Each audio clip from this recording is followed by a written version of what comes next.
Hello, and thank you for joining us for Art Rocks with me, James Fox Smith from Country Roads Magazine. I'd like you to meet a Monroe man who graduated from River Oaks High School in the 80s with one idea in mind: to get out of town. As a child, Jay Davis had dreamed of working for Disney, but chose to get an engineering degree at LSU because he couldn't see a path to make it happen. But within a year of working on his first engineering job, Jay saw a path to getting his dream job, doing animation for the Disney studio. Here's Jay to tell us his own story.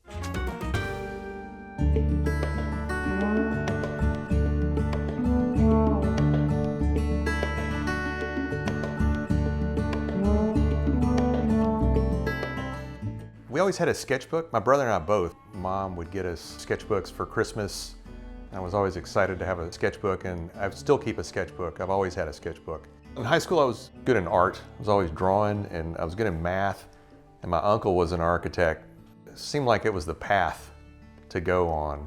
I ended up majoring in architecture, but I took a lot of classes in the art department.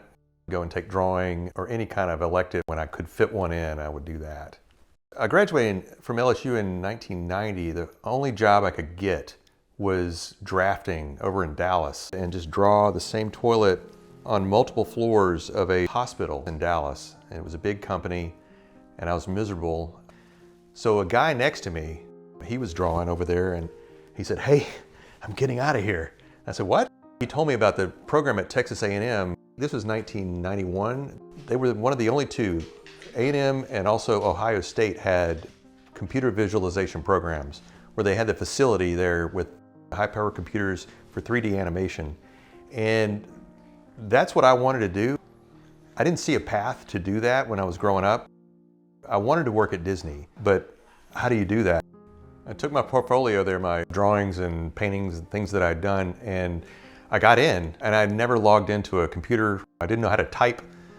It was just on my portfolio. So I had a lot of learning to do because it was computers. At first I tried with the architecture degree to become an Imagineer, and I was rejected then. And then they rejected me again, and I think I got rejected like 3 or 4 more times before I got hired as an animation trainee. And that was out of school at Texas A&M. When I got that letter from Disney telling me I had a job, I couldn't believe it. I couldn't believe I'd landed a job at Disney. It was like my childhood dream had come true. I know that I'd worried my parents a lot because I quit my job in architecture without having a job, and I had done a lot of weird things on my path to get there. That was in September of 1994. And I was in the first trainee class, and I was there with the traditional animator interns. So, but I was the first digital trainee in that first class. There were 4 of us that did that. And then I moved out to LA, or Burbank. I started at Disney in a weird time. Lion King had just made $400 million. And I was there for about 12 and a half years, and I saw that they shut down 2D animation, they shut down the Florida studio, and they went completely 3D. And they also bought Pixar during that time too. Hunchback of Notre Dame was the first movie that I was working on. I worked on the crowd characters. I did a little bit of animation, and that was one of the first films with computer-generated characters. I did simulations. I did a lot of file editing, a lot of technical things. That was not my forte. It was stuff that I had to learn when I was there. I was there for 12 and a half years. Scared I was gonna get fired the whole time. Had to really up my game. Usually I could draw the best in the room, but when I was there, I was surrounded by these giants of art, and they could draw circles around me, so I had to really up my game. Meet the Robinsons.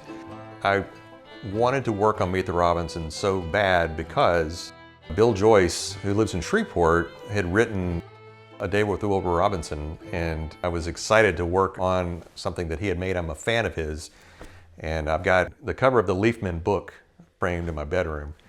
I got the lead position for Doris, the evil hat. That's one of my 2 favorites, and I was working closely with a bowler hat guy too because she's his hat.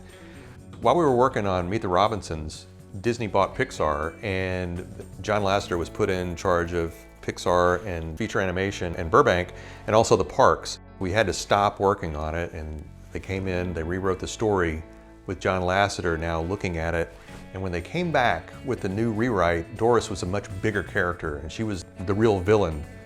Spoiler alert, my job became much bigger. That's how I became a supervising animator on Meet the Robinsons. Disney was a dream job until it wasn't really the dream job anymore. A friend of mine that I worked with at Disney emailed me from London. He wanted to know if I knew somebody that wanted to work on his next film, and it was Hellboy 2. It was Guillermo del Toro's next film, and I had just seen Pan's Labyrinth, and I was thinking that is the kind of stuff I want to do. It's gritty and it's beautiful, but it's also got an edge to it, and I was also enjoying Miyazaki, and I wanted something new and something more exciting for me at that moment. I quit Disney. I moved to London for a year and worked on Hellboy 2. I was the supervisor for the Golden Army robots that attack Hellboy at the end. That was an adventure. I mean, that was the hardest job. My two favorite films are Meet the Robinsons, which was the last film I worked on at Disney, and then Hellboy 2, the film that I worked on in London, the next one. I didn't animate that much on Hellboy 2, I was supervising, but I'm so proud of that film. I came back to Los Angeles after that, and I was burnt out. I was just completely burnt out, and I decided to start painting. I looked at what the art department was doing on Hellboy 2. I just wanted to get back to the basics of painting and working with my hands and something practical. Traditional art. I went back to Burbank and rented a house and turned the garage into a studio and started painting, and I met a lot of the artists over there. They specialized in dark and erotic surrealism, and that's what I started painting. That's the stuff I was interested in at that time. Lived in Austin, Texas for about 5 years. And I took a botanical illustration course over there, and that excited me. Flowers can be just as erotic and exciting and weird as anything else I was doing, but more people can appreciate it. Flowers and botanicals. I left Austin to go back and work in animation for a year up in Vancouver for the same company I'd worked for in London. And that's when I worked on Fantastic Beasts and Where to Find Them and Huntsman Winter's War, those two live action films. My dad got diagnosed while I was in Canada with cancer, so I just dropped everything and came back to Monroe. He passed in 2018. I had bought a house here. I decided I was going to buy a house here anyway. I love Monroe. If I could have done what I was doing, I probably never would have left Monroe. But I knew I had to back when I left. So I moved back and started taking walks, a lot of walks with my dog, and like Corelli Park and Forsyth Park and the parks around here and all the magnolia trees. And I was looking at the magnolias freshly. It was new to me to look at them after seeing everything else and coming back and seeing them again. They just looked like these prehistoric trees. I took thousands of photographs, like digital with my camera phone, and I turned some of those into paintings. And I had a magnolia show on oil paintings of magnolias. I've had 2 floral shows like that here in Monroe.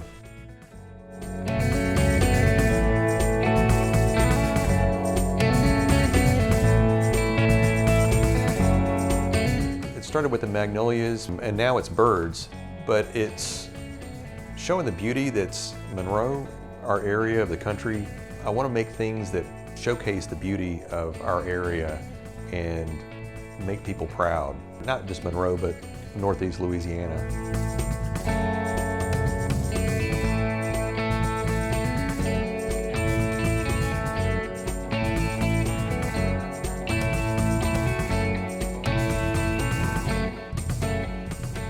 Great Blue Heron was the first commission I did. It's a watercolor painting of a great blue heron, and it took me forever to finish this painting. Watercolor for me is difficult because it's unforgiving. And with oil, you can wipe it away, or with acrylic, you can paint over it. But with watercolor, it's like pen and ink. You mess up, and it's done. So I would test everything out and then put it on the Great Blue Heron. And it's my most popular print now. It's printed on watercolor paper and it looks like the original. But it's beautiful and it's serene, and that's people's favorite. I did Bayou Bartholomew, the atmosphere and the mossy trees, and trying to get just the right look for Bayou Bartholomew. The part that I went and looked at, it's got a lot of stumps in the water and these trees that have the moss. They're coming up out of the middle of the bayou. You've got all kinds of birds and all kinds of wildlife lurking and hanging around there. The spoonbill, I called that painting Hollywood. My friend who's a duck hunter told me that that's what they call these spoonbill ducks. So it's a spoonbill duck, but this is actually a roseate spoonbill. I called him Hollywood because it looks like he's wearing a feather boa. The dramatic lighting and his pose, he looks like he's royalty. And I think a lot of the Hollywood folks feel like they're royalty. It's one of my favorites. They were redoing the zoo here, and I wanted to design an entrance, an archway. It ended up being a mural. I probably never would have agreed to it if I had known what it was going to entail. I'm so glad that I did, because it really pushed me beyond my limits. It took all of my skills. Posing of the birds and the clarity and the composition, a lot of that came from my animation days. Those are two characters with appeal, these birds and then the crawfish. The mural itself is painted in acrylic, and acrylic is something I had never painted with before, and painting at that scale. So there was a lot of learning. My architecture training wasn't wasted. The attention to detail and the tediousness and the accuracy that you have to have when you're designing something in architecture or something to be built. Architecture is tedious in that way, or drafting is, but animation, the attention to detail and the minutia of working on those details is much more tedious than in architecture. Architecture and design especially taught me about composition, and that's something that when you're composing a shot in an animated film or posing a character, all those things helped. They're opening a new animation studio in Shreveport. Interested in that, and I'm actually trying to get an animation program started here so that the kids around here in the area can get the opportunity that I didn't have growing up. I taught animation with Animation Mentor, an online school. There are lots of online schools now that teach animation the same way I learned it at Disney.